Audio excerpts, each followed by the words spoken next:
Hello नमस्कार, मी निशा माझ्या आणखीन एका नवीन व्हिडिओमध्ये तुमचं अगदी मनापासून स्वागत करते। आषाढ महिना म्हटलं की तळणीच्या पदार्थांची आठवण येते आणि त्यापैकीच मी एक पारंपरिक पद्धतीने तुम्हाला तळणीचा पदार्थ दाखवणार आहे, तो म्हणजे तिखट मिठाच्या पुऱ्या।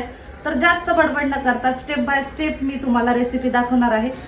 इकडे मी 1 वाटी गव्हाचं पीठ घेतलंय, अर्धी वाटी ज्वारीचं पीठ घेतलंय आणि 2-3 चमचे बेसन पीठ घेतलंय। खूप सारी कोथिंबीर घेतली, हळद, धने पावडर घेतली आहे आणि थोडासा ओवा घेतलाय आणि हिरवी मिरची, लसूण, अद्रक आणि थोडेसे जिरे घालून त्याची पेस्ट बनवली। थोडेसे तीळही घेतले, चवीनुसार मीठही घ्यायचे। सगळी पिठं मी चाळणीच्या मदतीने चाळून घेणार आहे आणि सगळी पिठं चाळून घेतल्यानंतर आपण त्याच्यात एक एक करून सगळे जिन्नस टाकून घेणार आहे। हळद, मीठ, ओवा थोडा हातावर क्रश करून टाकून घ्यायचा आहे, म्हणजे त्याचा अरोमा छान असा येतो।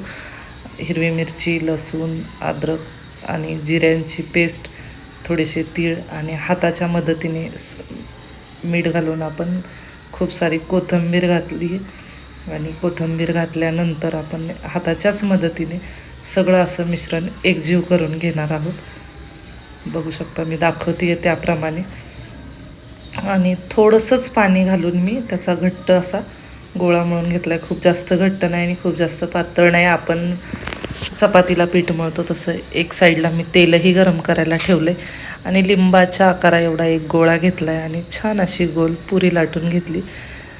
बघू शकता, तुम्हाला हवं असल्यास तुम्ही एक चपाती लाटून त्याच्या वाटीच्या मदतीने सुद्धा तुम्ही छोट्या छोट्या पुऱ्या करू शकता, पण मी डिरेक्टली पुरीच लाटून घेतली आणि तेलही गरम झालं आहे आणि त्याच्यात आपली पुरी सोडून घेतली आहे मी मस्त अशी आणि छान दोन्ही बाजूनी खरपूस होईपर्यंत, सोनेरी रंगावर येईपर्यंत ही पुरी आपल्याला तळून घ्यायची। 3 ते 4 मिनटात आपल्या छान अशा पुऱ्या तळून होतात। एका जाळीवर ह्या पुऱ्या काढून घ्यायच्यात, म्हणजे एक्स्ट्राचं जे ऑइल आहे ते पण निघून जातं। खुसखुशीत आणि तेवढ्याच टेम्पटिंग ह्या पुऱ्या झालेल्या आहेत। माझ्या भागात म्हणजेच मराठवाड्यात याला कोंडुळे सुद्धा म्हणतात। तुमच्या भागात काय म्हणतात हे मला कमेंट करून सांगा आणि अशाच पुऱ्या नक्की करून पहा या आषाढ महिन्यात। तर मी तुम्हाला खाऊन सुद्धा दाखवते।